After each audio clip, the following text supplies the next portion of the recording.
सो देखो, जो centripetal force का, यूनिफॉर्म सर्कुलर मोशन का थोड़ा सा कॉन्सेप्ट हम लोग अभी करेंगे। तो जो सर्कुलर मोशन है उसको सेपरेटली भी पढ़ते हैं, साथ में भी पढ़ते हैं, तो दोनों को देख के अभी हम बताएंगे तुम्हें। So dynamics of uniform circular motion, that is concept of centripetal force. So uniform circular motion is the motion of an object traveling at a constant speed along a circular path.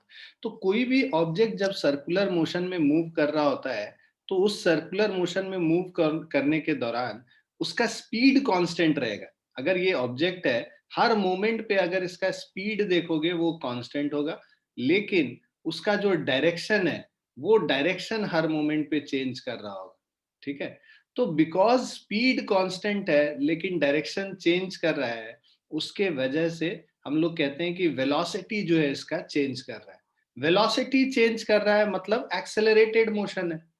अगर velocity change करेगा तो accelerated motion है। Velocity speed के वजह से change करने की वजह से, मतलब मैग्नीट्यूड नहीं चेंज करेगा, स्पीड सेम रहेगा, बट डायरेक्शन के चेंज होने की वजह से ये, इसको हम लोग एक्सेलरेटेड मोशन बोलते हैं, है ना। तो यहाँ पे जो यूनिफॉर्म सर्कुलर मोशन का मतलब कि सर्कुलर मोशन जिसका स्पीड कांस्टेंट है, बस डायरेक्शन चेंज कर रहा है। नॉन यूनिफॉर्म सर्कुलर मोशन भी हम लोग देखेंगे, जिसको हम लोग वर्टिकल सर्कुलर मोशन भी कहते हैं। बट जो यूनिफॉर्म सर्कुलर मोशन होता है उसमें स्पीड कांस्टेंट होता है, हर मोमेंट पे बस डायरेक्शन चेंज कर रहा होता है। भाई जब डायरेक्शन चेंज करेगा तो वेलोसिटी कांस्टेंट नहीं हुआ, वेलोसिटी चेंज कर रहा है। और हम लोगों ने पढ़ा है कि एक्सेलरेशन क्या होता है, जब वेलोसिटी चेंज करता है टाइम के रेस्पेक्ट में, तो हम कहते हैं कि बॉडी एक्सेलरेटेड है, बॉडी में एक्सेलरेशन हो रहा है। एक्सेलरेशन हो रहा है मतलब कि फोर्स लग रहा है, फोर्स ही तो एक्सेलरेशन प्रोड्यूस करता है। अपने आप तो कोई बॉडी एक्सेलरेट करेगा नहीं, मतलब उसमें एक फोर्स लग रहा है। फोर्स का वैल्यू मास इनटू एक्सेलरेशन के बराबर हम लोग करते हैं। अब जो ये एक्सेलरेशन लग रहा है, वो कर क्या रहा है? एक्सेलरेशन, एक्सेलरेशन स्पीड को नहीं चेंज कर रहा, बस उसके डायरेक्शन को चेंज कर रहा है। तो भाई स्पीड कब चेंज नहीं करता है? जब ये फोर्स जो है परपेंडिकुलर डायरेक्शन में उसके लगे, मतलब जिधर ऑब्जेक्ट मूव कर रहा है उसके परपेंडिकुलर डायरेक्शन में फोर्स लगता है, तब हम कहते हैं कि स्पीड चेंज नहीं करेगा, बस उसका डायरेक्शन चेंज करेगा। तो भाई स्पीड के परपेंडिकुलर डायरेक्शन में क्या हो गया? ये डायरेक्शन हो गया। मतलब हमेशा जो है फोर्स, ये इस स्पीड के परपेंडिकुलर ही होगा। और ये जो फोर्स है जो स्पीड के परपेंडिकुलर है हर टाइम पे, वो डायरेक्शन बेसिकली हमारा फोर्स का जो डायरेक्शन होता है। और उस फोर्स को हम लोग सेंट्रीपिटल फोर्स कहते हैं। ठीक है, कहानी समझो। कहानी ये है कि भाई स्पीड कांस्टेंट रहेगा, डायरेक्शन चेंज कर रहा है। स्पीड चेंज नहीं कर रहा मतलब उस डायरेक्शन में फोर्स नहीं लग रहा है, फोर्स हमेशा उसके परपेंडिकुलर लग रहा है, जिससे वो उसको खींच खींच के अंदर की तरफ पुल करता जा रहा है। और अंदर की तरफ पुल कर रहा है और हर मोमेंट पे उसके डायरेक्शन को चेंज कर दे रहा है, हर मोमेंट के इसके डायरेक्शन को चेंज कर दे रहा है। तो बिकॉज हर मोमेंट पे इसका डायरेक्शन चेंज हो रहा है उस फोर्स की वजह से, तो इसको हम लोग एक्सेलरेटेड मोशन कहते हैं। और स्पीड कांस्टेंट है, मान लो ये v वेलोसिटी, v स्पीड से जा रहा है चारों, मतलब सर्कुलर मोशन में, तो ये एक सेंट्रीपिटल फोर्स लगता है जो कि इसके डायरेक्शन को चेंज करता है। ठीक है, ये पूरा कॉन्सेप्ट है सर्कुलर मोशन का। यूनिफॉर्म सर्कुलर मोशन की हम अभी बात कर रहे हैं। तो जैसा मैंने बोला, यूनिफॉर्म सर्कुलर मोशन में जो आपका स्पीड होगा वो कांस्टेंट होगा। ठीक है, speed is constant, only direction changes. ठीक है, so a uniform circular motion is the motion of the object traveling at a constant speed, uniform speed along a circular path. Centripetal force क्या है? Centripetal force is the force required to move a body uniformly in a circle. This force acts along the radius and towards the center of the circle. जैसा कि हमने देखा, ये सारे forces centre से पास कर रहे हैं, मतलब टुवर्ड्स द सेंटर ये पॉइंट करेगा। और along the radius, तो ये फोर्स का जो डायरेक्शन होता है along the radius, along the radius and towards the center of the circle, इस फोर्स को हम लोग सेंट्रीपिटल फोर्स कहते हैं।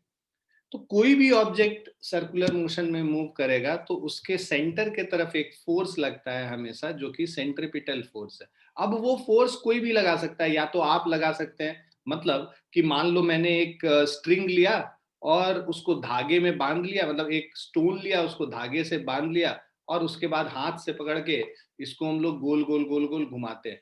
तो अगर जब हम लोग इसको गोल इस तरह से घुमाएंगे, है ना, हाथ में पकड़ के, है ना, हम लोग करते हैं ना बहुत सारा, स्ट्रिंग को ऐसे लेके हाथ में ऐसे ऐसे गोल गोल घुमाते रहते हैं। तो ये जो गोल गोल घुमा रहे हैं, हर मोमेंट पे इस पत्थर पे स्ट्रिंग अंदर के तरफ एक फोर्स लगा रहा है। हर मोमेंट पे आप नोटिस करोगे कि स्ट्रिंग जो है इस पत्थर पे अंदर के तरफ एक फोर्स लगा रहा है। और ये जो फोर्स है ना, जो स्ट्रिंग इसको बांधे हुए और अंदर के तरफ पुल कर रहा है, ये फोर्स सेंट्रिपिटल फोर्स प्रोवाइड कर रहा है। तो ये सेंट्रिपिटल फोर्स इस केस में जो हम लोग पत्थर को धागे में बांध के गोल गोल घुमा रहे हैं, उस केस में ये जो सेंट्रिपिटल फोर्स है, this is provided by the tension of the string. ये टेंशन जो स्ट्रिंग का है, ये इस सेंट्रिपिटल फोर्स को प्रोवाइड कर रहा है। So according to Newton's first law of motion, a body can not change its direction of motion by itself. भाई Newton's first law of motion, law of inertia क्या कहता है? एक ऑब्जेक्ट अगर एक डायरेक्शन में मूव कर रहा है तो कंटिन्यू करता रहेगा उस डायरेक्शन में मूव करने के लिए, जब तक कि तुम उस पर एक फोर्स न लगाओ, एक्सटर्नल फोर्स नहीं लगाओ। So an external force is required for this purpose, Newton's first law के हिसाब से। So it is this external force which is called the centripetal force। भाई डायरेक्शन चेंज करने के लिए तुमको एक्सटर्नल फोर्स लगाना होगा। इस केस में जैसे टेंशन टी लग रहा है एक्सटर्नल फोर्स, वैसे ही हर केस में कोई भी ऑब्जेक्ट को सर्कुलर मोशन में मूव कराने के लिए तुमको एक एक्सटर्नल फोर्स रेडियस की तरफ लगाना पड़ेगा, जिसको हम लोग सेंट्रिपिटल फोर्स कहते हैं। On account of continuous change in the direction of motion of the body, there is a change in velocity of the body, and hence it undergoes an acceleration called centripetal acceleration or radial acceleration। तो ये जो centripetal acceleration है, ठीक है, ये centripetal acceleration और radial acceleration जो हम लोग कहते हैं, so this is acceleration A is equal to v square upon r, which is equal to omega square r, right? So this is the centripetal acceleration।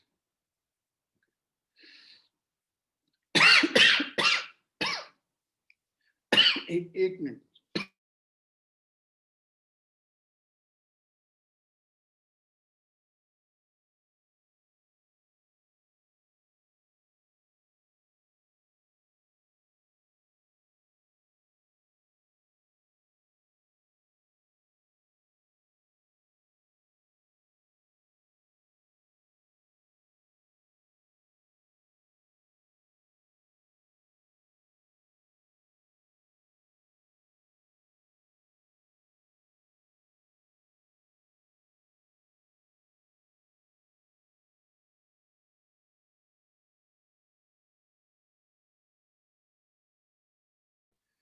Sorry बच्चों। हाँ, तो ये जो सेंट्रिपिटल फोर्स है, इसका जो वैल्यू है कि अगर v स्पीड से कोई बॉडी सर्कुलर मोशन में मूव कर रहा है और इस सर्कुलर मोशन का जो रेडियस है वो r है, तो अगर v स्पीड से मूव कर रहा है, रेडियस r है, तो उसका सेंट्रिपिटल फोर्स क्या हो जाएगा? v स्क्वायर बाय r हो जाएगा। और ये ओमेगा क्या है? ओमेगा एंगुलर वेलोसिटी है ना। कोई बॉडी अगर सर्कुलर मोशन में मूव कर रहा है, तो मान लो ये सर्कुलर मोशन में मूव कर रहा है, तो किसी टाइम t में एक ऑब्जेक्ट यहां से यहां पहुंच गया, ठीक है। तो ये जो डिस्टेंस है, मान लो ये जो एंगल जो मूव कर रहा है वो थीटा है, ठीक है। सो या डेल्टा थीटा है मान लो, ठीक है, चेंज इन द एंगल। तो ओमेगा को हम लोग जो डिफाइन करते हैं delta theta by delta t, मतलब कि change in, basically rate of change of angular displacement. Delta theta angular displacement है, तो rate of change of angular displacement with respect to time is called angular velocity. तो omega delta theta by delta t हो गया। तो अगर इसको differentiation के terms में लिखोगे तो D theta upon D T, अगर टाइम इंटरवल बहुत कम है, स्मॉल टाइम इंटरवल के लिए देख रहे हैं, तो D theta by D T हम लोग इसको ओमेगा को लिखते हैं, ठीक है। अब देखो ये जो पूरा आया है, ये डेरिवेशन कैसे आया है कि ये जो हम लोग कह रहे हैं कि लेंथ ऑफ आर्क एल है और ये रेडियस आर है, तो हम लोग को पता है कि भाई L is equal to R theta होता है, ठीक है। अब मान लो एंगल डेल्टा थीटा था, आर डेल्टा थीटा हो गया। अब हमें पता है कि इसको डिफरेंशिएट कर दो टाइम के रेस्पेक्ट में, टाइम के रेस्पेक्ट में डिफरेंशिएट करोगे तो dl upon dt is equal to R times D theta upon dt। ठीक है, सो dl अपॉन dt क्या है, v है, और D theta by D T क्या है, ओमेगा है, तो v is equal to R omega. ये रिलेशन होता है लीनियर वेलोसिटी और एंगुलर वेलोसिटी के बीच में, ये रिलेशन। तो जब हम लोग एक्सेलरेशन कह रहे हैं v स्क्वायर बाय आर है, तो v के जगह अगर हम लोग ओमेगा आर सब्सटीट्यूट कर देंगे यहाँ पे, तो हमारा एक्सेलरेशन क्या हो जाएगा, a is equal to V square by R है, v के जगह ओमेगा आर पुट कर दो तो ओमेगा आर का whole square divided by R हो गया, या omega square R square by R, ये कैंसिल करोगे एक आर बचेगा, which is equal to omega square R. ठीक है, तो ये जो हम लोग कह रहे हैं ना, ये जो सेंट्रिपिटल एक्सेलरेशन है, ये वी स्क्वायर बाय आर है, which is also equal to R omega square. और ओमेगा को अगर हम लोग नंबर ऑफ टर्न्स मान लो कि एक सेकंड में कितना, कितने बारी ये चक्कर काट रहा है, मतलब कितने रेवोल्यूशंस कंप्लीट कर रहा है, तो n is the frequency of revolution. Frequency of revolution का मतलब number of revolution per second. तो देखो, जब हम लोग कह रहे हैं कि R omega square number of revolution per second है, उसको 2 पाई से मल्टीप्लाई कर दोगे तो एंगल, एक रेवोल्यूशन में 2 पाई एंगल जाता है, तो एन रेवोल्यूशन में टोटल एंगल कितना कवर करेगा, 2 पाई इंटू एन, है ना, एक रेवोल्यूशन में 2 पाई एंगल कवर करता है, तो एन रेवोल्यूशन में 2 pi into n angle cover करेगा, राइट। सो ये एंगल मूव्ड पर सेकेंड हो गया ये। तो एंगल मूव्ड पर सेकेंड मतलब ओमेगा ही तो है, एंगुलर वेलोसिटी ही है। तो 2 pi n omega is equal to basically 2 pi n होता है, where n is number of revolutions per second. उसको स्क्वायर करके आर से मल्टीप्लाई कर दिया तो हम लोग को सेंट्रिपिटल एक्सेलरेशन पता चल गया। तो ये 3 फॉर्मूले होते हैं सेंट्रिपिटल एक्सेलरेशन के। आगे आपको तीनों फॉर्मूला समझ? Yes sir. Yes sir. Yes sir. बहुत बढ़िया।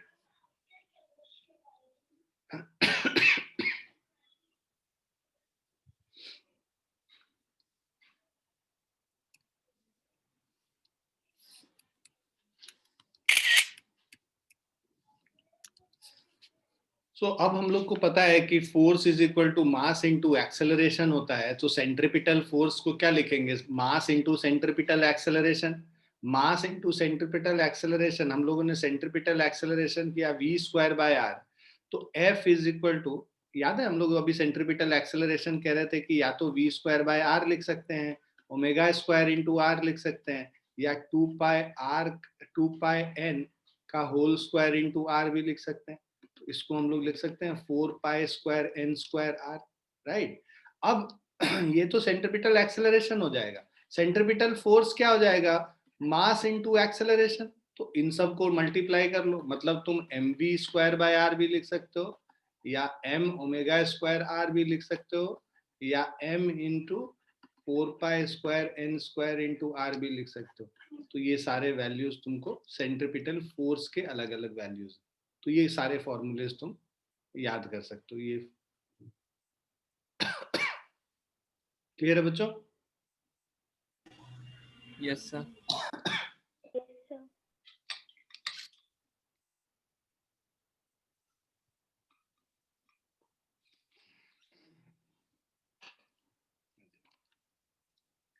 अब सेंट्रीफ्यूगल फोर्स, तो जैसे हम लोग बात करते थे, एक नॉर्मल फोर्स होता था, एक स्यूडो फोर्स होता था, याद है? स्यूडो फोर्स जो था वो इमेजिनरी फोर्स है, राइट, एक्चुअली में तो एग्जिस्ट नहीं करता है, लेकिन अगर हम non inertial frame of reference में रहते हैं तो हमारे ऊपर एक फोर्स जो अगर ऑब्जर्वर खुद एक्सेलरेट कर रहा है या उसी फ्रेम ऑफ रेफरेंस में है जिसमें बॉडी मूव कर रहा है, तो वहां पे उस बॉडी पे स्यूडो फोर्स लग रहा था। सेम चीज यहाँ पे है। अगर मैं आपको समझाता हूं थोड़ा, एक लेट से एक गाड़ी है ना, कार मूव कर रहा है ऐसे सर्कुलर मोशन में, ठीक है। सर्कुलर मोशन में ये जो कार मूव करेगा, इसके अंदर एक पैसेंजर बैठा है, राइट। तो अब जनरली इस कार के ऊपर एक फोर्स लग रहा है इस डायरेक्शन में, राइट। मतलब कार इस डायरेक्शन में एक्सेलरेट कर रहा है, और ये आदमी कार के अंदर बैठा है। तो बिकॉज ये आदमी जो कार के अंदर बैठा है, ये जिस फ्रेम ऑफ रेफरेंस में ये खुद एक्सेलरेट कर रहा है इस डायरेक्शन में, तो हम लोगों ने देखा था कि जिधर एक्सेलरेशन होता है उसके उल्टे दिशा में एक स्यूडो फोर्स लगता है। तो स्यूडो फोर्स एक लगेगा इसमें m इंटू ए सी, किस पे, इस आदमी पे, कार पे नहीं। कार पे तो फोर्स लगेगा m इंटू ए सी अंदर के तरफ ही, सेंट्रिपिटल फोर्स कार के ऊपर लगेगा क्योंकि कार सर्कुलर मोशन में मूव कर रहा है। अब कार के अंदर जो आदमी बैठा है वो because non inertial frame of reference में है। नॉन इनर्शियल इसीलिए क्योंकि जिस कार में वो बैठा है वो कार खुद एक्सेलरेट कर रहा है, सेंट्रिपिटल एक्सेलरेशन हो रहा है, मतलब सर्कुलर मोशन में ये कार मूव कर रहा है। तो इवन दो ये कार का जो स्पीड है वो कांस्टेंट होगा, इवन दो इसका स्पीड कांस्टेंट है, बट फिर भी इसका डायरेक्शन हर मोमेंट पे चेंज कर रहा है। तो ये कार एक्स में सेंट्रीपिटल फोर्स लग रहा है और सेंट्रीपिटल एक्सेलरेशन है अंदर के तरफ। तो कार के अंदर जो आदमी बैठा है उसके ऊपर एक फोर्स लगेगा बाहर की तरफ, है ना, स्यूडो फोर्स जिसको कहते हैं। और उस स्यूडो फोर्स को ये सर्कल के केस में अलग से नाम दिया गया है जिसको हम लोग सेंट्रीफ्यूगल फोर्स कहते हैं। क्लियर है बच्चों? Yes sir. सब बच्चों को समझ में आया? जो जिन लोगों ने स्यूडो फोर्स का कॉन्सेप्ट मेरे साथ किया है उनको मेरे ख्याल से ये समझ में आना चाहिए, है ना? Yes sir. चलिए, so natural tendency of a body is to move. जी, तो नेचुरल टेंडेंसी बॉडी का क्या है, ये तुम ऑब्जर्व भी करोगे। गाड़ी में हम लोग बैठते हैं तो अचानक से गाड़ी का ड्राइवर ऐसे शार्प टर्न लेता है तो हम लोग सब बाहर की तरफ गिरते हैं। Have you observe this? है ना, होता है ना ऐसा? Yes sir. सब लोग बाहर की तरफ, अंदर मतलब अगर वो लेफ्ट टर्न ले रहा है तो हम लोग सब राइट की तरफ गिरते हैं, और वो राइट टर्न ले रहा है तो हम लोग सब लेफ्ट की तरफ गिरते हैं, राइट। तो वही सेम चीज होता है। और ये तुम लोग उससे भी जान सकते हो, हम लोग इनर्शिया में भी पढ़े थे। इनर्शिया में क्या है कि बॉडी बिकॉज मतलब जिस भी डायरेक्शन में मूव कर रहा है उसी डायरेक्शन में मूव करना चाहेगा, तो वो चाहेगा स्ट्रेट जाए, और गाड़ी मुड़ गई इधर, इसीलिए बाहर की तरफ गिरता है। और वो उसको हम लोग सेंट्रीफ्यूगल फोर्स से भी समझ सकते हैं कि बॉडी बिकॉज एक्सेलरेट कर रही है जिसमें हम बैठे हुए हैं, और एक्सेलरेशन के उल्टे साइड में एक सेंट्रीफ्यूगल फोर्स, स्यूडो फोर्स जो लगता है, जिसका स्पेसिफिक नाम दिया गया है सेंट्रीफ्यूगल फोर्स सर्कुलर मोशन के केस में। तो उस सेंट्रीफ्यूगल फोर्स के वजह से हम लोग सब बाहर की तरफ गिरते हैं। So when we apply centripetal force on the body, it is forced to move along the circle. While moving actually along the circle, the body has a constant tendency to regain its natural straight line path. This tendency gives rise to the force called centrifugal force. So centrifugal force is a force that arises when a body is moving actually along the circular path by virtue of tendency of the body to regain its natural straight line path. Centrifugal force can be regarded as reaction of centripetal force. Centrifugal force acts along the radius and away from the center of the circle. Note that centripetal and centrifugal force, being the force of action and reaction, act always on different bodies. भाई जो हम बात करते हैं, अगर एक हाथ में हम लोग स्टोन को घुमा रहे थे तो स्टोन पे तो अंदर के तरफ फोर्स लगेगा, हाथ पे बाहर के तरफ फोर्स लगेगा। इसको हम लोग एक्शन रिएक्शन फोर्स की तरह भी समझ सकते हैं, और जो मैंने तुम्हें समझाया स्यूडो फोर्स, उस कॉन्सेप्ट से भी समझ सकते हैं।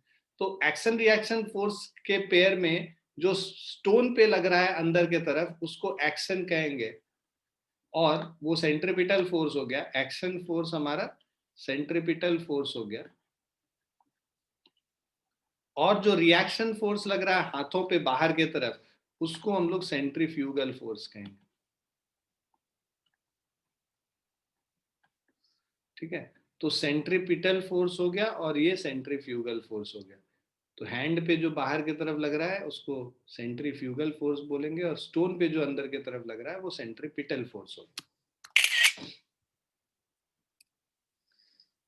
Alternative argument, sometimes we do not treat centripetal force as the force of reaction. Instead, we say that centripetal force is a fictitious, centripetal नहीं, centrifugal यहाँ पे.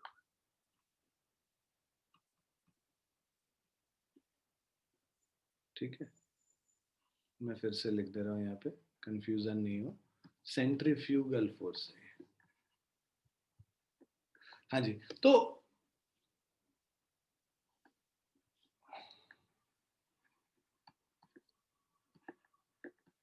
sometimes we do not treat centrifugal force as the force of reaction. Instead we say that, देखो दो concept है. एक concept था जहां पे हम कहते हैं कि भाई सेंट्रिपिटल फोर्स एक्शन फोर्स हो गया और सेंट्रीफ्यूगल फोर्स रिएक्शन फोर्स हो गया. दोनों ऑपोजिट डायरेक्शन में है, इक्वल इन मैग्नीट्यूड है और दो डिफरेंट ऑब्जेक्ट्स पे लग रहा है. जैसे एग्जांपल हमने वो लिया जब हम लोग स्टोन को वर्ल कर रहे हैं. वर्ल करना मतलब गोल गोल घुमाना. ठीक है, तो जब स्टोन को वर्ल कर रहे हैं, राइट, हाथ में धागे से बांध के, तो जो धागा फोर्स लगा रहा है स्टोन पे अंदर की तरफ वो सेंट्रीपिटल फोर्स हो गया, और जो थ्रेड जो है हमारे हाथों में बाहर की तरफ फोर्स लगा रहा है वो सेंट्रीफ्यूगल फोर्स हो गया. ठीक है. अब दूसरा ऑल्टरनेटिव आर्ग्यूमेंट जो हम लोग स्यूडो फोर्स के कॉन्सेप्ट के बारे में बात कर रहे थे. So sometimes we do not treat centrifugal force as force of reaction. Instead, we say that centrifugal force is a fictitious or pseudo force which comes into play only when we deal with non-inertial frame or accelerated frame of reference. तो जब हम accelerated frame of reference में बात करते हैं तो वहां पे जो फोर्स आता है उसको हम लोग centrifugal force कहते हैं. For example, suppose a body of mass m is at a distance r from the center of the table, rotating with uniform velocity omega. Let a person, which is the observer, be also standing on the same table. Now the weight mg of the body is balanced by the normal reaction r. For the observer, the body is at rest as both the body and the observer are part of the rotating table. Hence, the force acting on the body is zero. Now, the force of friction F between the body and the surface of the table act towards the center. To balance this force, the observer assumes a pseudo force equal to mv square by r acting on the body in radially outward direction. This pseudo force is centrifugal force.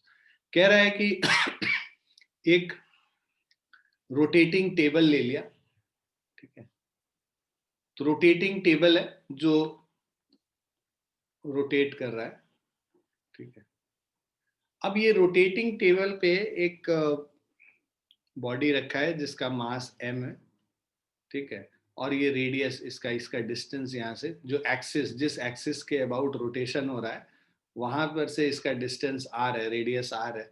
इस तो इसका जो जो force होगा जो because ये r से move कर रहा है. अब इसमें क्या है कि एक बाहर की तरफ, बिकॉज ऑब्जर्वर इसी पे खड़ा है तो इसको ऑब्जर्वर को ऑब्जर्व दिखेगा, वो ऑब्जर्व करेगा कि बाहर की तरफ एक सेंट्रीफ्यूगल फोर्स लग रहा है जिसको mv स्क्वायर बाय r कह रहे हैं. अंदर की तरफ जो फोर्स लगता है वो फ्रिक्शन फोर्स लग रहा है. तो ऑब्जेक्ट सर्कुलर मोशन में मूव कर रहा है क्योंकि सेंट्रीपिटल फोर्स है. वो सेंट्रीपिटल फोर्स क्या है? फ्रिक्शन फोर्स है. और सेंट्रीफ्यूगल फोर्स क्या है? mv स्क्वायर बाय r जो बाहर की ओर लग रहा है. तो ये दोनों बैलेंस होगा तभी ये सर्कुलर मोशन में मूव करेगा. तो फ्रिक्शन फोर्स क्या हो जाता है? सेंट्रीफ्यूगल फोर्स के बराबर हो जाता है. टू बैलेंस दिस फोर्स, है ना, there will be a pseudo force जो कि सेंट्रीफ्यूगल फोर्स बाहर की तरफ लग रहा होता है.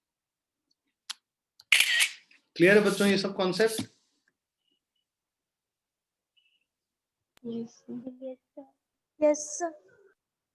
Yes sir.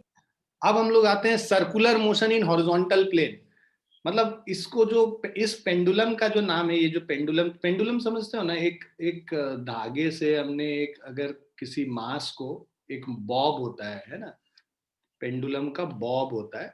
ये बॉब क्या है? मतलब छोटा सा एक स्फीयर है जो कि बहुत मतलब हैवी होता है, डेंस मटेरियल का बना होता है. उसको हम लोग एक थ्रेड से यहाँ पे लटका देते हैं और एक तरफ अगर हम लोग इसको इधर मूव करके, है ना, थोड़ा सा इस डायरेक्शन में लेके आएंगे और यहाँ से लीव कर देंगे तो ये जो पेंडुलम है ये इस तरह से सिंपल हार्मोनिक मोशन इसका होता रहेगा.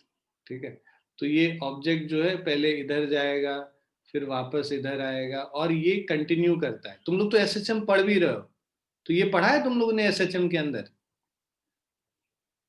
Yes sir. हाँ, तो ये सिंपल हार्मोनिक मोशन होता रहता है ऑब्जेक्ट का.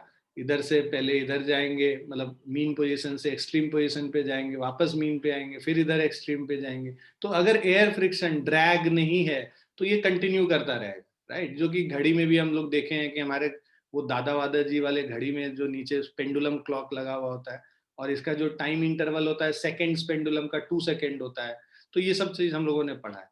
अब इसी पेंडुलम को हम लोग क्या करते हैं, थोड़ा सा ऐसे रख के, तुम ऑब्जर्व करोगे इस तरह से करके हम लोग एक गोल ऐसे सर्कुलर मोशन में ऐसे मूव करा देते हैं। तो ये कंटिन्यू करता रहेगा, ऐसे गोल गोल घूमता रहेगा। यहाँ पे अगर एक तरफ ले जाके उसको ऐसे गोल घुमा के छोड़ देते हैं तो ये इस तरह से गोल गोल घूमता रहेगा, है ना। झूले में भी हम लोग ऑब्जर्व करते हैं ऐसी चीज। तो इस तरह के पेंडुलम को बेसिकली हम लोग कोनिकल पेंडुलम कहते हैं, क्योंकि फाइनली जो पूरा शेप बनेगा इसका, देखो कोन का शेप बन जा रहा है ना, कोन का शेप। तो इसीलिए इसको हम लोग क्या कहते हैं, कोनिकल पेंडुलम। ठीक। सो circular motion in horizontal plane, a ball of mass m attached to a light and inextensible string rotates in a horizontal circle of radius r. तो ये जो बॉल है, right, this is rotating in a horizontal circle of radius r. ठीक। सो ball of mass m, इसका मास m है, with an angular speed omega. तो इसका जो एंगुलर स्पीड है, ये जो गोल गोल मूव कर रहा है, तो इसका एंगुलर स्पीड ओमेगा है, right. About the vertical, if we draw the force diagram of the ball, we can easily see that the component of tension force along the center gives the centripetal force, and component of tension force vertical along vertical balances the gravitational force. Such a system is called conical pendulum. तो अब इस ball का अगर हम लोग free body diagram बनाएंगे तो इस पे, बिकॉज ये एक स्ट्रिंग से बंधा हुआ है यहाँ पे, तो इस डायरेक्शन में एक टेंशन टी लगेगा। अब हमें पता है कि मान लो तुमने इसको थीटा एंगल से मूव किया है, राइट। थीटा एंगल से मूव किया और ये इस तरह से सर्कुलर मोशन में मूव कर रहा है, राइट। अब थीटा एंगल से मूव किया है, इस पे एक फोर्स नीचे की तरफ लगेगा जो इसका वेट है mg। टी का 2 कंपोनेंट होता है, तो ये थीटा है, तो देखो ऑल्टरनेट इंटीरियर एंगल से ये भी थीटा होगा। ये जो फोर्स हो जाएगा ये टी कॉस थीटा हो गया, और इधर जो फोर्स हो गया वो टी साइन थीटा हो गया। सो एक पेंडुलम है, इसका ऊपर की तरफ फोर्स टी कॉस थीटा, इधर की तरफ फोर्स टी साइन थीटा। जो ये सर्कुलर मोशन में कभी भी मूव करेगा तो उस पर एक सेंट्रिपिटल फोर्स लगेगा तभी तो मूव करेगा। वो सेंट्रिपिटल फोर्स प्रोवाइड कौन कर रहा है, ये टी साइन थीटा। वही चीज लिख रहा है, component of tension force along the centre, मतलब ये रेडियस के अलोंग जो टेंशन फोर्स का कंपोनेंट है जो कि टी साइन थीटा है, ये इसको नेसेसरी दिस फोर्स प्रोवाइड्स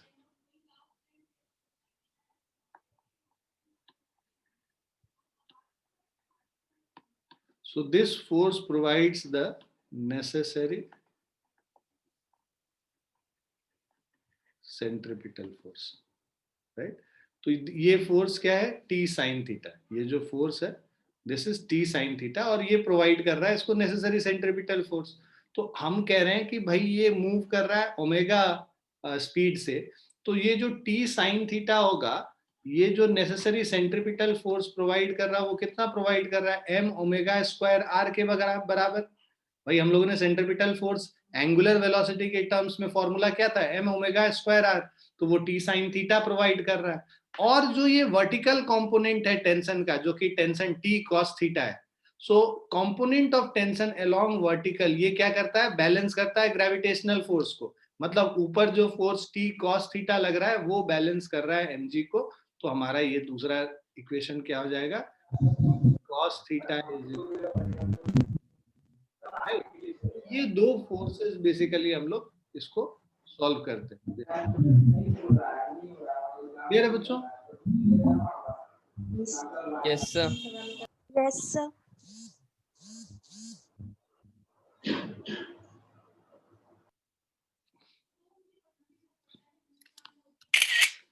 तो इसी पे बेस्ड ये क्वेश्चन है, सेम कॉन्सेप्ट अभी जो हम लोग डिस्कस कर रहे थे, फटाफट इसको निपटाएं।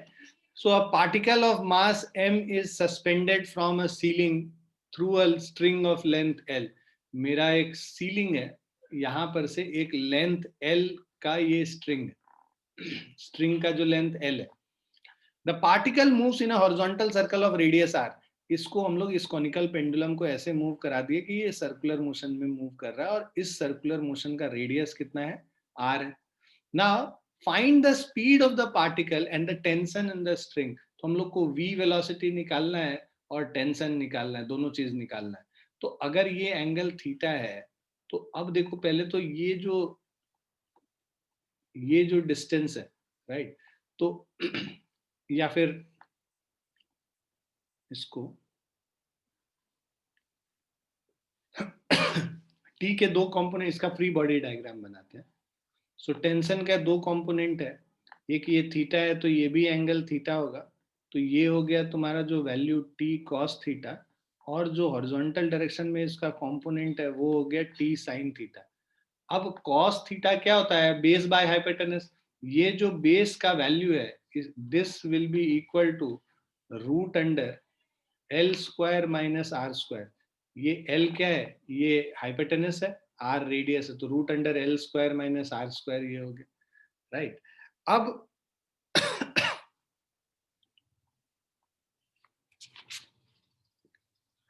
अब अगर हम लोग वैल्यूज इसका लिखते हैं, देखो जो टी साइन थीटा है हॉरिजॉन्टल डायरेक्शन में, so the horizontal component of tension,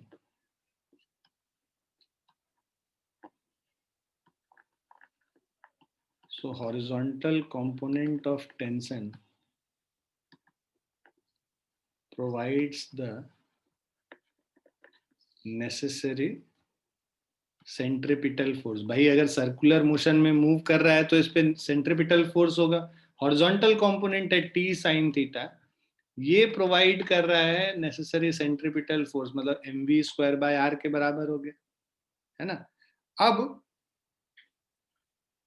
दूसरा है हम लोगों का ये पहला, और जो वर्टिकल कंपोनेंट ऑफ टेंशन है टी कॉस थीटा, वो बैलेंस कर, क्योंकि वर्टिकल डायरेक्शन में तो कोई मोशन हो नहीं रहा है, तो जितना फोर्स ऊपर की तरफ लग रहा है उतना ही नीचे की तरफ लगेगा.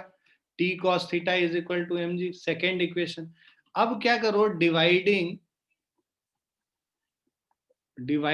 1/2, फर्स्ट इक्वेशन को सेकेंड इक्वेशन से डिवाइड कर दो, फर्स्ट को सेकेंड से.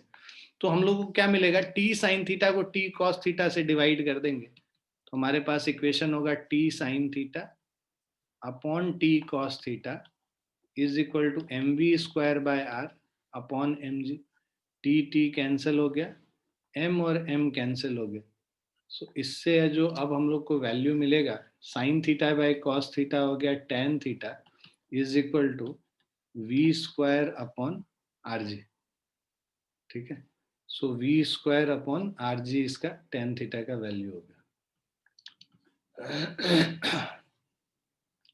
तो इससे आ जाएगा V square is equal to R G tan theta.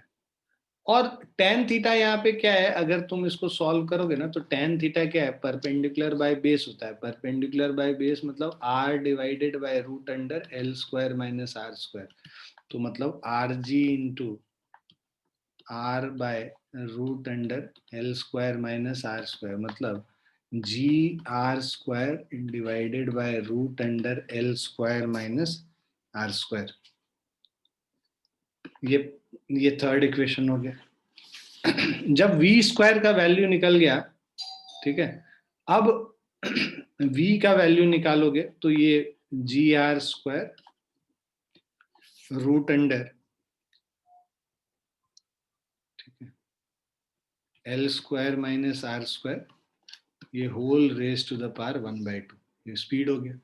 Tension in the string निकालना है तो तुम इसको यूज कर लो, सेकंड वाले इक्वेशन को. सेकंड वाले इक्वेशन से हमारा टेंशन टी क्या हो जाएगा, this is mg divided by cos theta. So this is mg divided by cos theta क्या होगा, base by hypotenuse. Base by hypotenuse मतलब root under L square minus are square divided by l, तो l ऊपर चला जाएगा. तो ये हो गया tension mg l by root under L square minus are square. Clear बच्चों? Yes, sir. Yes, sir. ठीक है, चलो आगे चलते हैं।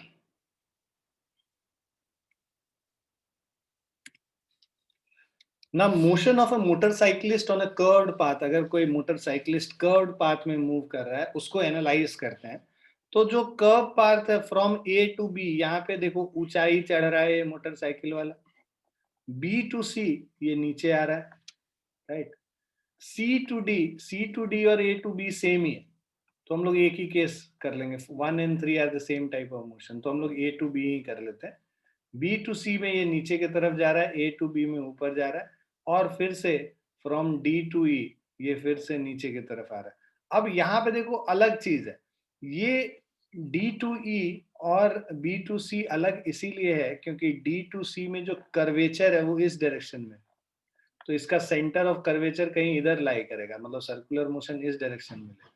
बी टू सी में ना सर्कुलर मोशन जो इस तरह से हो रहा है, इसका कर्वेचर यहाँ पे है, राइट। और सी टू डी जो है और ए टू बी का कर्वेचर दोनों का इधर ही है, तो ए टू बी करते हैं, बी टू सी करेंगे और फिर डी टू ई कर लेंगे।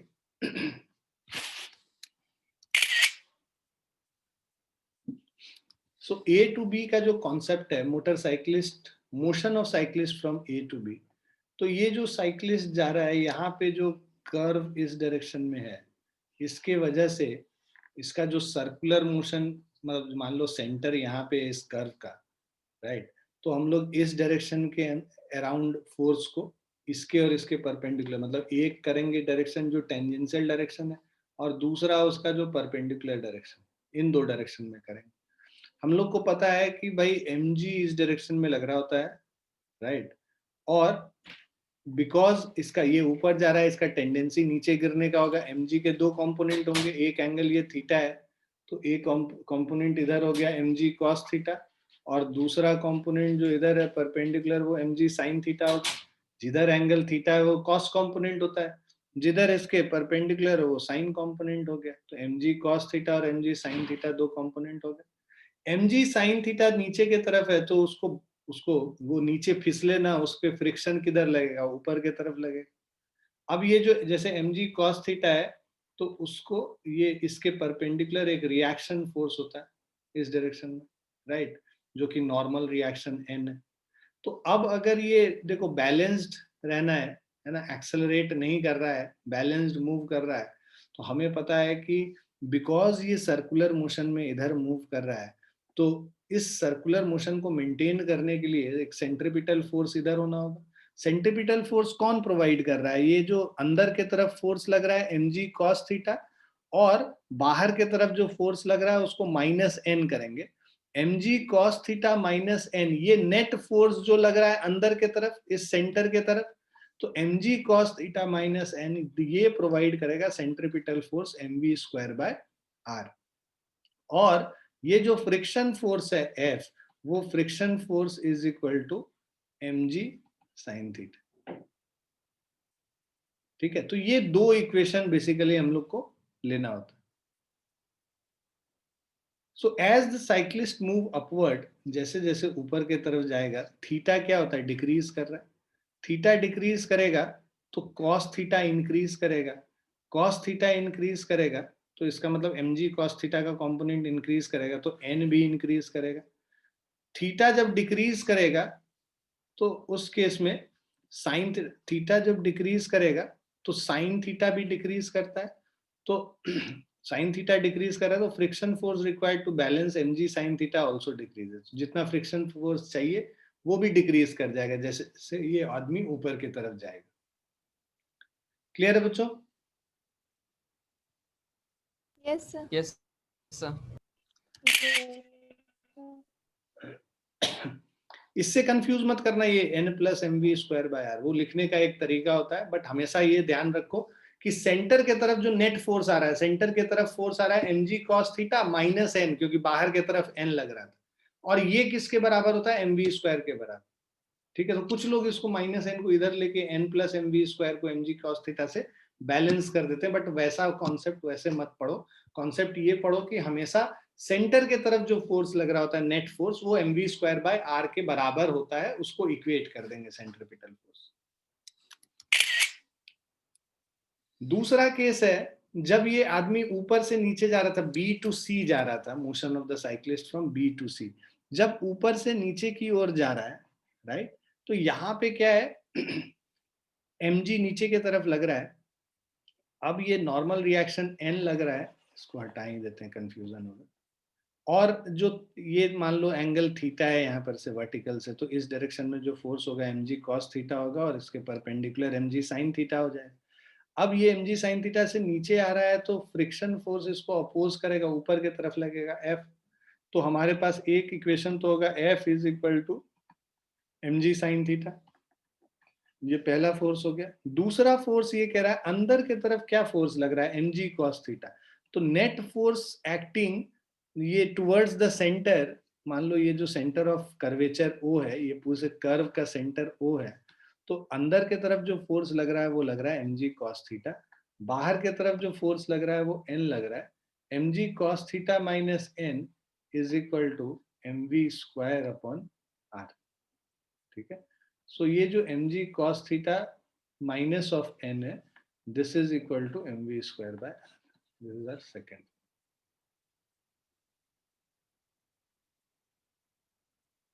क्लियर है बच्चों?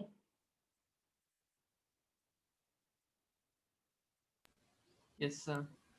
तो यहाँ पे B to C जब जाएगा, नॉर्मल फोर्स डिक्रीज कर रहा है B to C, but friction है ना, जब B to C जा रहा है तो थीटा क्या हो रहा है, इंक्रीज कर रहा है। B to C जाने में थीटा इंक्रीज कर रहा है, थीटा इंक्रीज कर रहा है तो cos थीटा डिक्रीज करेगा, तो इसीलिए n नॉर्मल फोर्स डिक्रीज कर, और जो फ्रिक्शन है, बिकॉज थीटा इंक्रीज करेगा तो साइन थीटा इंक्रीज करेगा, mg साइन थीटा इंक्रीज करेगा तो f भी इंक्रीज करेगा, तो फ्रिक्शन क्या होता है, इंक्रीज कर।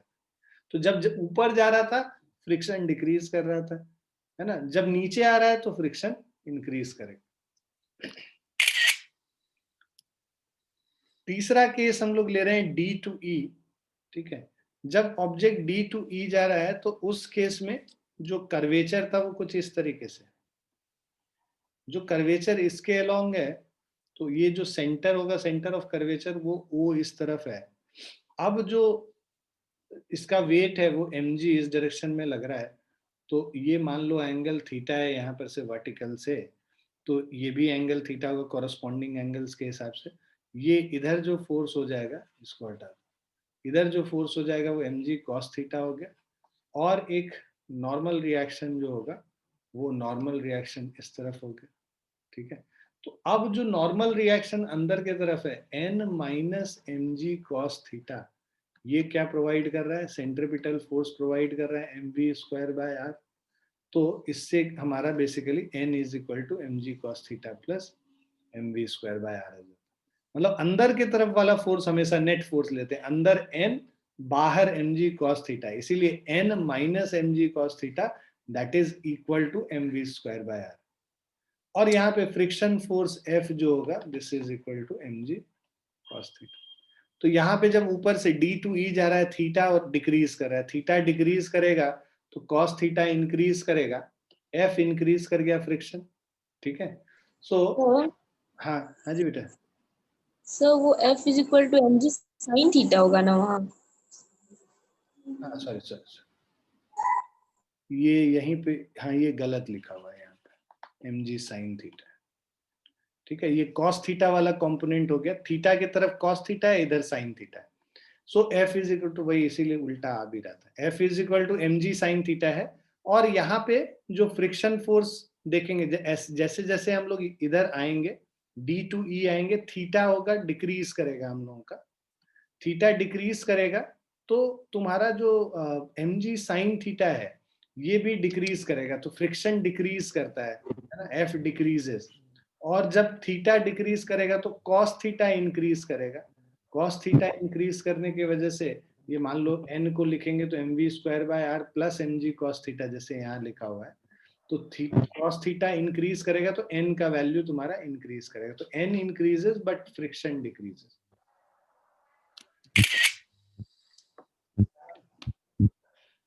अब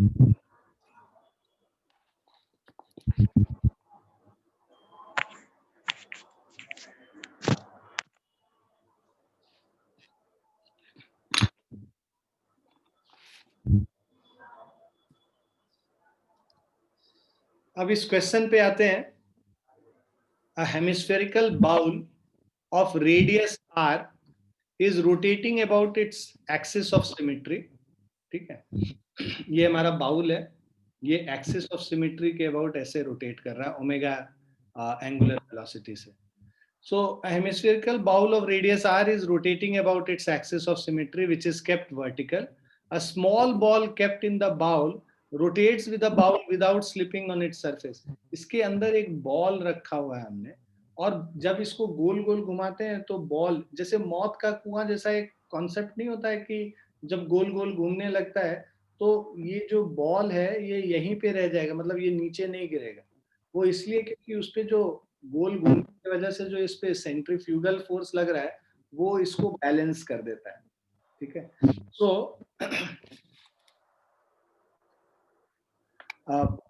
a small ball kept in the bowl rotates with the bowl without slipping on the surface. If the surface of the bowl is smooth and the angle made by the radius through the ball with the vertical is alpha, ये angle alpha है, तो ये जो angle है ये angle alpha हो गया. Find the angular speed at which the bowl is rotating. तो हमें वो एंगुलर स्पीड निकालना है जिसपे ये बॉल जो है नीचे की तरफ ना गिरे. तो अब देखो इस पे इस डायरेक्शन में इसका जो टेंजेंट के अलोंग वाला डायरेक्शन बनाओगे तो ये एंगल अल्फा है, राइट. ये नॉर्मल रिएक्शन हो गया एन. ठीक, अब इसका जो रेडियस है ना, ये जो बाउल का रेडियस आर दिया हुआ है, बट ये जो छोटा बॉल है ये तो सर्कुलर मोशन, इस सर्कुलर मोशन में मूव करेगा. मतलब जब ये गोल गोल बाउल घूमेगा तो इसका जो मोशन होगा, इस बॉल का जो मोशन होगा वो सर्कुलर मोशन, ये वाला सर्कुलर मोशन होगा. तो उस बॉल का जो सर्कुलर मोशन है उसका रेडियस आर है, इस सर्कल का रेडियस आर है जिस सर्कुलर मोशन में ये मूव कर रहा है. इस हेमिस्फेरिकल बाउल का रेडियस कैपिटल आर है, स्मॉल आर है और ये अल्फा है, राइट. तो अब ये जो डिस्टेंस देखोगे, दिस डिस्टेंस, अच्छा अगर हम लोग को आर का वैल्यू निकालना होगा, स्मॉल आर का वैल्यू निकालना होगा, देखो ये डिस्टेंस हो जाएगा आर कॉस अल्फा और ये आर साइन अल्फा. तो small R is equal to capital R into sine alpha. ये पहला इक्वेशन हो गया तुम्हारा. ठीक है, अब जो बाउल पे जो फोर्सेस लग रहा है, एक नॉर्मल रिएक्शन, अगर इसका हम लोग फ्री बॉडी डायग्राम बनाए, इस डायरेक्शन में एक फोर्स लग रहा है नॉर्मल रिएक्शन, और इस पे जो वेट लग रहा है वो नीचे के तरफ mg लग रहा है. अब ये n के दो कंपोनेंट होंगे, एक कंपोनेंट इधर होगा और एक कंपोनेंट इधर होगा. सो ये देखो ये अल्फा है, राइट. ये 90 माइनस अल्फा हो गया, या ऐसे समझो कि ये वाला एंगल अल्फा. सो ये अगर अल्फा है तो ये एंगल भी अल्फा होगा, ये वाला एंगल जो वर्टिकल से बना रहा है. बेटा म्यूट कर लो, किसका स्पीकर चल रहा है, प्लीज म्यूट करके रखो अपना. हाँ, सो ये एंगल अगर अल्फा है तो ये एंगल भी अल्फा होगा, तो मतलब दिस इज अल्फा. अब n के दो कंपोनेंट हो गए, एक इधर हो गया n cos अल्फा, दूसरा जो हॉरिजॉन्टल डायरेक्शन में हो गया n sin अल्फा. ये जो n cos अल्फा है वो mg को बैलेंस करेगा क्योंकि ये नीचे की तरफ नहीं गिर रहा है. n cos alpha is equal to mg हो गया पहला इक्वेशन. दूसरा ये जो n sin अल्फा है वो उसको नेसेसरी सेंट्रीपिटल फोर्स प्रोवाइड कर रहा है. n sin अल्फा के वजह से ही ये गोल गोल सर्कुलर मोशन में मूव करेगा. तो n sin alpha is equal to m omega square. देखो ये एंगुलर वेलोसिटी ओमेगा से मूव कर रहा है तो ये ऑब्जेक्ट भी साथ में मूव कर रहा है एंगुलर वेलोसिटी से. तो m ओमेगा स्क्वायर, रेडियस यहाँ पे r लेंगे क्योंकि इसका सर्कुलर मोशन का रेडियस स्मॉल r. ये सेकेंड इक्वेशन हो गया. अब आप क्या कीजिए, आपको निकालना है एंगुलर स्पीड, ओमेगा का वैल्यू निकालना है. तो आप इसको करो कि डिवाइडिंग 2/1, सेकेंड इक्वेशन को फर्स्ट इक्वेशन से अगर हम लोग डिवाइड कर देते हैं तो हमारे पास आ जाएगा n sin alpha divided by n cos alpha is equal to m omega square r और डिवाइडेड बाय mg। तो ये n तो कैंसिल हो गया, ठीक है, और m कैंसिल हो गया, तो tan alpha is equal to omega square r upon g, ठीक है। सो दिस विल बी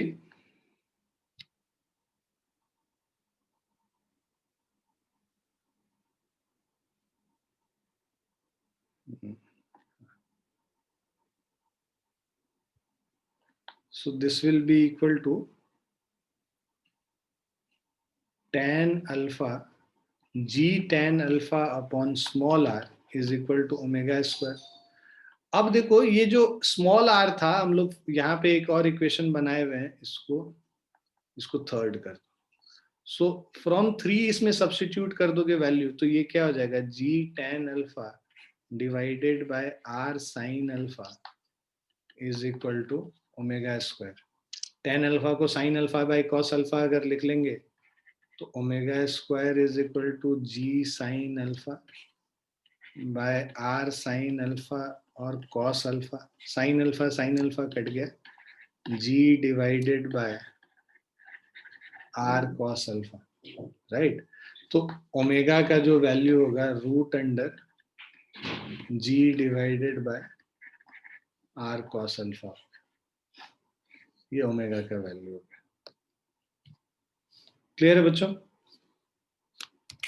कि अगर एक बॉल को उससे फिसलना नहीं है नीचे के तरफ, वो एंगल अल्फा बनाए रखना है और कंटिन्यूअसली गोल गोल घूमते रहना है, तो एंगुलर स्पीड जो हेमिस्फेरिकल बाउल का होना चाहिए that should be equal to g divided by r cos alpha.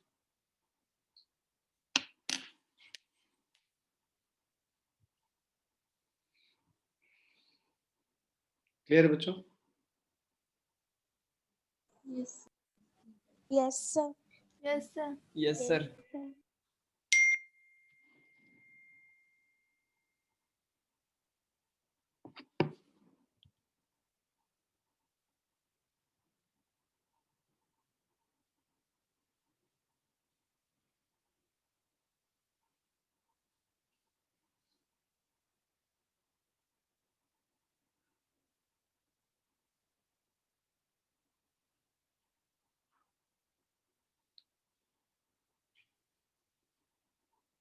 एक मिनट,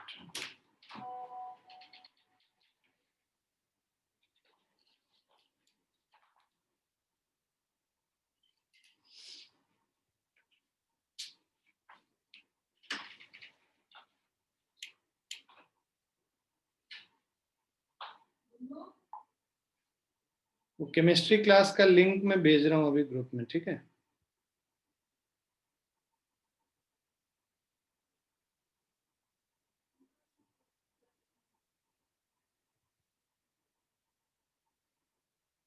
आप लोग को लिंक भेज दिया केमिस्ट्री क्लास का 11 बजे वाले क्लास का, ठीक है। सो हाँ, आगे करते हैं। ये समझ में आ गया सबको? सबने लिख लिया? Yes, sir. Yes, sir. Yes, sir. ये एक कॉन्सेप्ट है। इसमें क्या है कि इसमें फ्रिक्शन भी पिक्चर में आ जाता है और बेटर लगता है बेसिकली। मतलब बेसिकली इसमें और कॉन्सेप्ट तुम सीखोगे।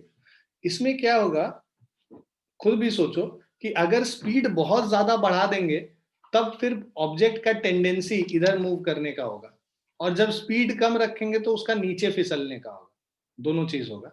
So if friction is present between the surface of ball and the bowl, then find out the range of omega। मतलब ओमेगा का रेंज, जिस एंगुलर वेलोसिटी से ये गोल घूम रहा था, ओमेगा का range, for which ball does not slip, mu is the friction coefficient, develop a range of omega for which the particle will be at rest। तो ये देखो एंगुलर वेलोसिटी ओमेगा से ये जो मूव कर रहा है, अब इसमें क्या होगा कि जब ये एंगुलर वेलोसिटी किसी एक इससे वैल्यू से ज्यादा हो जाएगा तो उस केस में इसका टेंडेंसी ऊपर के तरफ मूव करने का होगा, और जब एंगुलर वेलोसिटी स्पीड कम हो जाएगा, बेसिकली ये यही कॉन्सेप्ट है, वो जो मौत का कुआं वाला हम लोग बात कर रहे थे, तो वहां पे भी यही होता है कि जो रोटेशन का स्पीड बहुत ज्यादा होगा तो वो बाहर की तरफ मुंह मतलब फिक जाएगा, और अगर उसका रोटेशन का स्पीड कम होगा तो उसको अंदर के तरफ गिरने लगेगा, राइट। तो वही रेंज हम लोग को निकालना, ओमेगा का रेंज, जिसमें कि ये स्टेबल रहे, ना तो ऊपर जाए ना नीचे आए। अब देखो, अब हम लोग दो केस लेंगे। केस 1, जो आइडियल स्पीड हम लोगों ने निकाला था उसका, कि फ्रिक्शन ना भी हो तो भी नहीं फिसलेगा, वो तो हम लोगों ने पिछले क्वेश्चन में निकाल लिया, राइट, जिसको हम लोग G divided by R cos alpha कह रहे हैं। अब case 1, when omega is greater than omega not, ठीक है, मतलब वो जो केस जहां पे फ्रिक्शन नहीं था, उसके लिए जिस स्पीड से रोटेट कर रहा था कि वो स्टेशनरी रहे, उससे ज्यादा स्पीड बढ़ा देंगे तब क्या होगा। उससे ज्यादा स्पीड बढ़ाने से इसका जो ऑब्जेक्ट का जो टेंडेंसी है, बॉल का जो टेंडेंसी है, it will be to slip upwards. So when omega is greater than omega not, ball will have a tendency to slip upward। होता क्यों है ऐसा कि ये जो स्पीड है यहाँ पे, राइट, अब ये जो ये देखो एंगुलर वेलोसिटी ओमेगा से इधर मूव कर रहा है, तो इस पे एक मतलब अगर सेंट्रीफ्यूगल फोर्स वाले कॉन्सेप्ट से समझो, इस बॉल के ऊपर एक सेंट्रीफ्यूगल फोर्स लगेगा बाहर की तरफ m ओमेगा स्क्वायर r, और ये सेंट्रीफ्यूगल फोर्स का एक कंपोनेंट इधर लगेगा जिसको हम लोग बोलेंगे m omega square r cos alpha, और दूसरा कंपोनेंट इधर परपेंडिकुलर लगेगा m omega square r sin alpha. तो जो cos अल्फा वाला जो कंपोनेंट है, वो कंपोनेंट इसको ऊपर की तरफ लेके जाने लगेगा, क्योंकि ओमेगा का स्पीड तुम बढ़ाते जा रहे हो, तो बिकॉज ऊपर की तरफ फोर्स इसको लेके जाएगा, तो फ्रिक्शन इस पे पीछे की तरफ, नीचे की तरफ लगता है, right. So ball will have a tendency to slip upward. अब अगर हम लोग फोर्स देखो, इसको दोनों तरीके से कर सकते हैं हम लोग, सेंट्रीफ्यूगल फोर्स से भी कर सकते हैं या सेंट्रीपिटल फोर्स से भी कर सकते हैं। सेंट्रीपिटल फोर्स से यही चीज हो जाएगी कि भाई mg है, इस डायरेक्शन में एक फोर्स जो कंपोनेंट होगा mg cos अल्फा हो जाएगा, और इसका एक कंपोनेंट जो इधर होगा वो mg sin अल्फा हो जाएगा। mg cos अल्फा जो है ये n को बैलेंस कर रहा है, और ये जो normal reaction minus mg cos alpha is equal to ये जो इसके अलोंग जो मोशन हो रहा है, तो यहाँ पे बेसिकली आप फोर्स देखो तो this is equal to, so normal reaction n minus mg cos alpha is equal to, अब देखो ये जो r है इसके दो कंपोनेंट होंगे, अगर हम लोग को इस ये जो रेडियस r दे रखा है अगर, राइट, तो इसके दो कंपोनेंट हैं, एक कंपोनेंट जो इसके अलोंग होगा, ये अल्फा है तो ये 90 माइनस अल्फा होगा, ये r साइन अल्फा होगा, कैपिटल R, ठीक है। ये अगर हम लोग कैपिटल R ले रहे हैं तो n minus mg sine alpha mg cos alpha is equal to,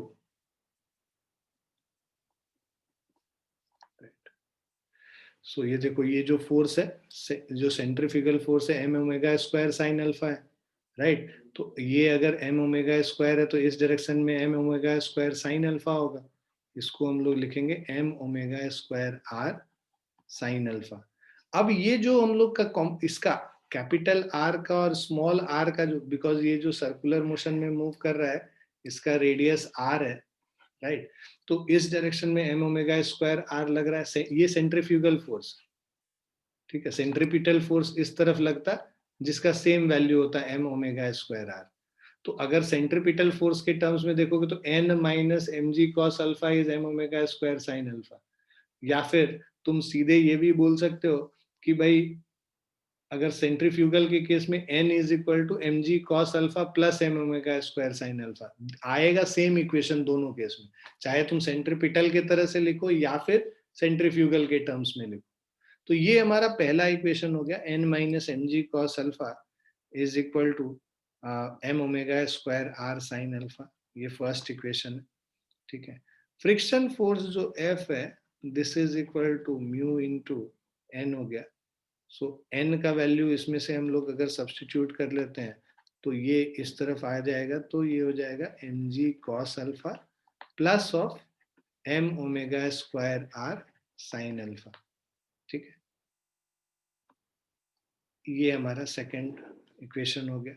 उसके अलावा हम लोगों ने ये देखा था कि r cos अल्फा और r sin अल्फा, तो small r is equal to capital R sin alpha, ये तीसरा रिलेशन है हमारा, ठीक है। सो अब हम लोग वैल्यूज सब्स्टिट्यूट करेंगे अब, राइट। सो ये जो फ्रिक्शन फोर्स है हमारा F is equal to mu into this. अब यहाँ पे अगर हम लोग बात करते हैं तो ये friction force F is equal to F plus M G. अच्छा, एक और इक्वेशन हम लोग लिखेंगे जो टेंजेंशियल डायरेक्शन में, इस डायरेक्शन में फोर्स है friction F plus M G sine alpha, F plus M G sine alpha, और ऊपर की तरफ जो फोर्स लग रहा है वो फोर्स लग रहा है m omega square r cos alpha. ये फोर्थ इक्वेशन है। F का वैल्यू यहाँ पर से इसमें सब्स्टिट्यूट कर लेता है, तो F का वैल्यू सब्स्टिट्यूट करेंगे तो हमारा जो वैल्यू आएगा mu n,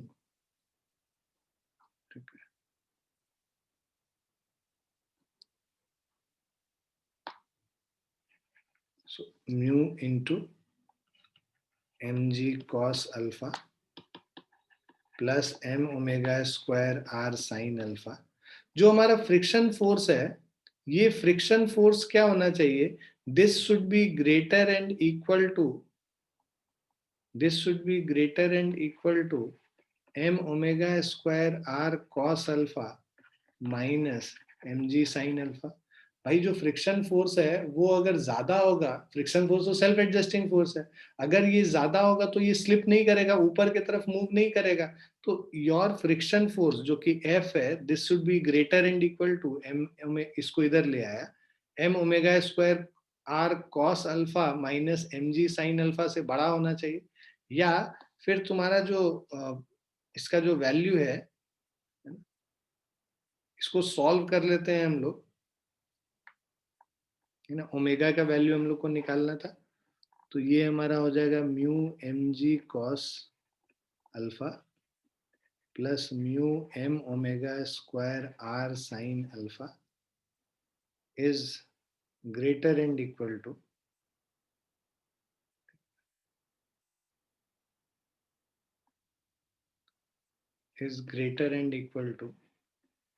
m omega square r cos alpha minus M G sine alpha. अब यहाँ पे जो स्मॉल r है उसमें कैपिटल R साइन अल्फा अगर हम लोग पुट कर लेते हैं तो जो हमारा इक्वेशन होगा, और जो R वाला जो टर्म है ना, ओमेगा स्क्वायर वाला टर्म है, उसको एक तरफ कर लेते हैं, हमारा हो जाएगा mu M G cos alpha plus M G sine alpha minus M G sine alpha को इस तरफ ले आए, is greater and equal to, omega square common ले लो तो ये हो जाएगा M R cos alpha minus mu M R sine alpha, ठीक है। अब ये जो omega square is less and equal to, omega square will be less and equal to, इसको लाके इधर डिवाइड कर देंगे। देखो mg को कॉमन ले लो, अंदर हो जाएगा mu cos alpha plus sine alpha divided bye ये जो एम आर कॉस अल्फा, ये जो चीज है इसको डिवाइड कर लेते हैं। सो m कॉमन ले लो, small r cos alpha minus mu into are sine alpha. अब स्मॉल r के जगह r साइन अल्फा ये थर्ड वाले से सब्स्टिट्यूट कर देंगे, omega square is less and equal to mg mu cos alpha plus sine alpha divided by m into r को बाहर ले लो, अंदर बचेगा sine alpha into cos alpha. ठीक है, r को बाहर ले लिया,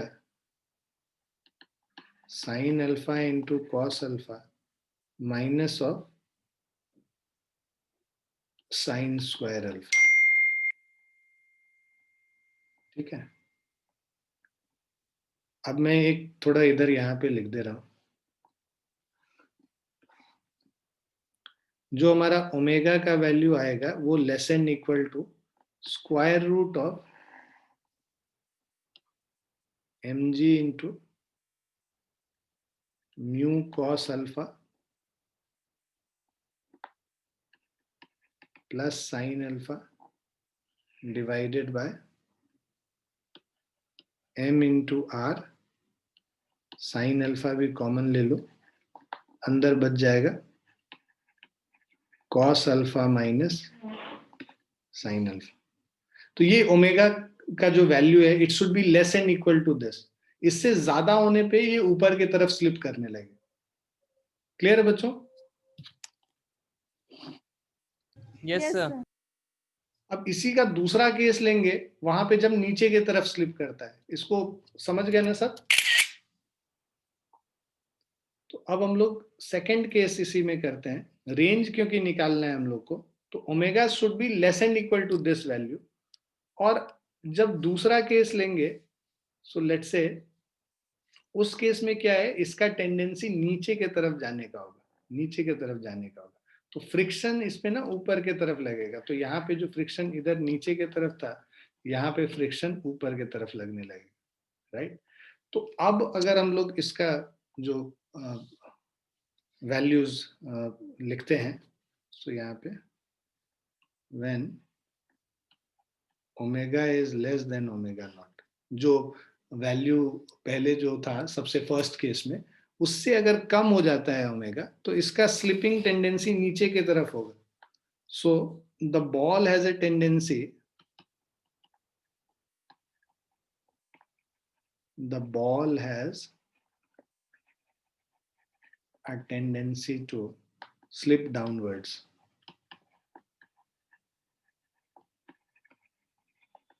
ठीक है, नीचे की तरफ स्लिप करने का टेंडेंसी होगा। जब नीचे की तरफ स्लिप करने का टेंडेंसी होगा तो फ्रिक्शन फोर्स ऊपर लग रहा होगा। तो ये बेसिकली mg है, इसका एक कंपोनेंट इधर हो गया mg cos alpha, m omega square r है, इसके दो कंपोनेंट होंगे, एक इधर हो गया m omega square r cos alpha, और दूसरा इधर हो गया m omega square r sine alpha. mg के दो कंपोनेंट है mg cos अल्फा, और नीचे की तरफ इधर हो जाएगा mg साइन अल्फा, राइट? अब अगर हम लोग इक्वेशंस लिखें, फ्रिक्शन फोर्स मतलब जो टेंजेंशियल डायरेक्शन में लिखेंगे F plus m omega square r cos alpha is equal to mg sine alpha. ठीक है, तो इससे friction force F is equal to mg sine alpha minus m omega square r cos alpha हो गया। ये first equation हो गया। अब जो रेडियल डायरेक्शन में लग रहा है, नॉर्मल रिएक्शन जो इधर n लग रहा है, this will be equal to mg cos alpha minus m omega square, n is equal to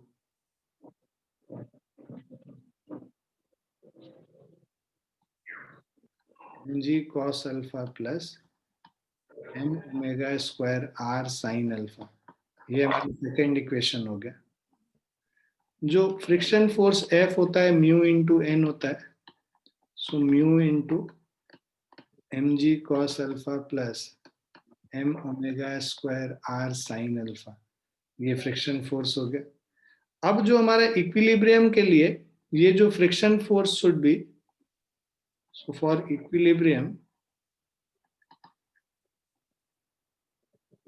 आपका फोन प्लीज साइलेंट म्यूट कर लो बेटा।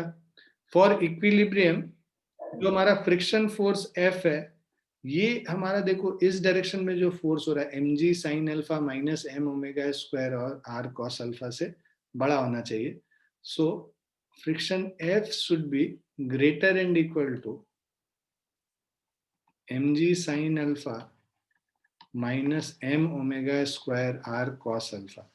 F का वैल्यू यहां से पुट कर लेंगे, मतलब mu mg cos alpha plus m omega square r sin alpha should be greater than mg sin alpha minus m omega square cos alpha. So हमारा जो अब हम लोग ओमेगा स्क्वायर के लिए इसको सॉल्व करेंगे, तो हमारे पास जो दूसरा जो इक्वेशन, इसको म्यू को अंदर ले जाने पे mu M G cos alpha plus mu M omega square R sine alpha is greater and equal to mg sin alpha minus m omega square r cos alpha. Omega square वाला term एक तरफ कर देते हैं, so omega square into mu M R sine इन alpha और plus of mr cos alpha is greater and equal to mg sin alpha minus mu mg cos alpha. So omega square is greater and equal to mg common ले लेंगे, sin alpha minus mu cos alpha divided by r sin r को small r को हम लोग लिख सकते हैं capital R into sine alpha, mu M R sine square alpha हो जाएगा plus M are sine alpha into cos alpha होगा. सो अब देखो m तो दोनों तरफ कैंसिल हो जाएगा, so omega is greater and equal to root under g sine alpha minus mu cos alpha divided bye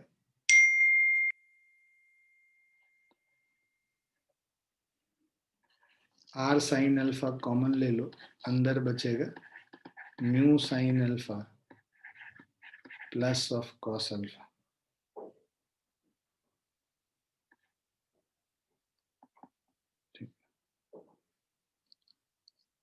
सो ये हमारा ओमेगा का वैल्यू है.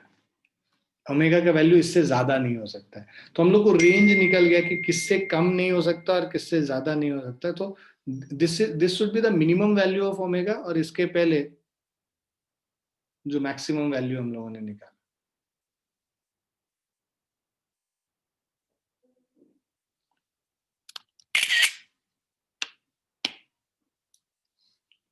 क्लियर है बच्चों? Yes, sir. Yes, sir. ठीक है, तो आज हम लोग यहीं पे रुकेंगे. कल की क्लास में हम लोग फिर ये जो बैंकिंग ऑफ रोड वाला कॉन्सेप्ट है वो कॉन्सेप्ट करेंगे. ठीक है, तो इसी के आगे कंटिन्यू करेंगे. इसको जो भी चीज पढ़ाए हैं इसको एक बार खुद से रिवाइज कीजिएगा, देखिएगा कि क्या है कैसे है, खुद से एनालाइज करके देखिएगा, है ना. और कोई डाउट होगा तो अगली क्लास में पूछ लीजिएगा मेरे से. ठीक है बच्चों, अभी वो लिंक भेज दिया है केमिस्ट्री क्लास का, प्लीज अटेंड कीजिए वो केमिस्ट्री क्लास आप लोग. ठीक है, जो बच्चे बाद में ज्वाइन किए उनको मैं बता दूं, C is a new teacher for chemistry, अच्छी टीचर है, उनसे आप क्लास लीजिए और फिर मुझे फीडबैक दीजिएगा, कल बताइएगा कि कैसा लगा क्लास. ठीक है बच्चों? Yes, sir. ठीक है बच्चों, चलिए bye and take care everyone. Thank you. Thank you, sir. Thank you, sir. Thank you, sir.